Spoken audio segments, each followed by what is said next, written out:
गर्मी के दिनों में एक आदमी बगीचे से गुजर रहा था।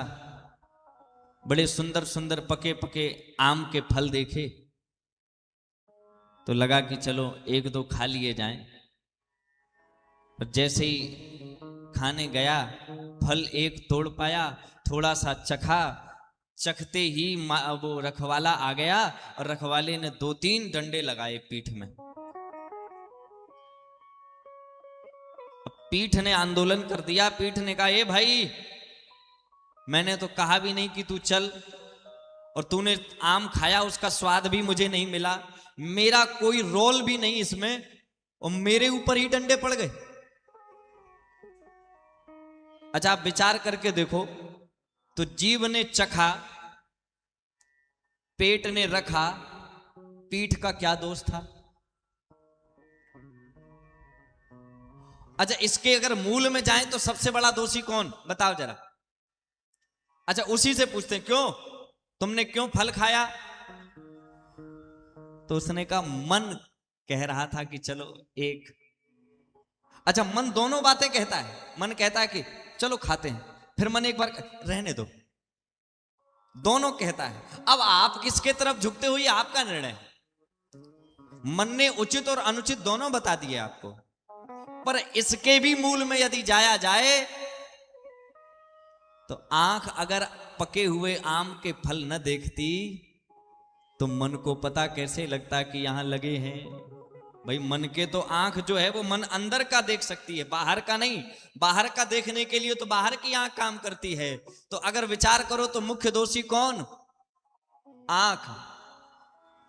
हमें लगता आधे से ज्यादा तो लड़ाई का घर आंख ही है।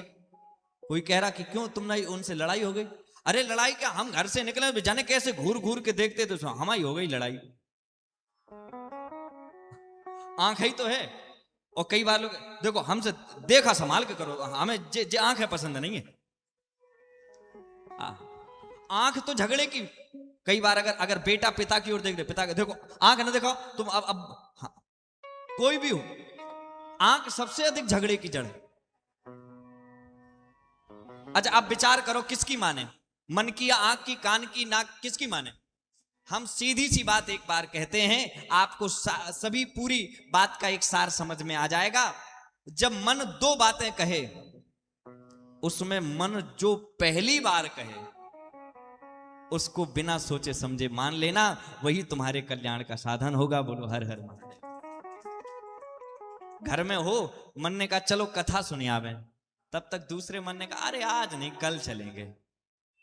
तो हमने दूसरे मन की बात, है तो हमारा ही, पर वो जैसे सिक्का एक होता है पर उसके दो पहलू होते हैं, ऐसे ही मन के भी दो पहलू होते हैं। एक अच्छा कहता है, एक बुरा कहता है। अब आप जिसके तरफ झुक गए वही आपके ऊपर हावी हो गया। और एक बार अगर आपने बुरे मन की बात मानी तो फिर बुरे ही विचार आने लगेंगे। फिर बुरे, जैसे आप मोबाइल चलाते हो, आपने जो सोच लिया मोबाइल में वही आने लगेगा आपके उस पे,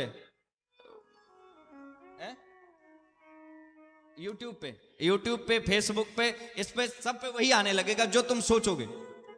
और यहां तक कि हमने तो कई बार अनुभव किया, हम सच बताएं, हम जैसे कई बार किसी अपरिचित व्यक्ति से पहली बार मिले तो जब हम मिले तब पहली बार मिले, पर 2-3 दिन बाद उसकी फ्रेंड रिक्वेस्ट, ऐसा लगता है जैसे उसमें दिख गया हो कि अरे ये तो मिला था मुझे।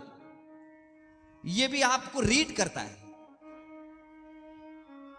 हमें लगता है ये आधुनिक मन है। और आजकल एक अंतर मन है, एक बाह्य मन है, इसीलिए इसका नाम भी मां पे रखा गया।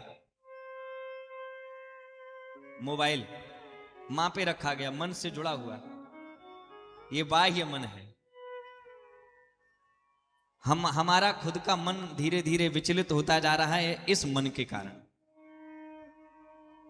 बोलो हर हर महादेव। तो अगर मन विचलित हो बार बार तो मन को साफ कहां किया जाए, बताओ जरा। यहीं से रोज कथा आरंभ कर रहे हैं, आपको पता होगा। मन कहां साफ किया जाए? वस्त्र को धुलने के लिए साबुन अलग है, तन को धुलने के लिए साबुन अलग है, तो मन को धुलने के लिए शिव महापुराण के साबुन का उपयोग कीजिए। बोलो हर हर महादेव।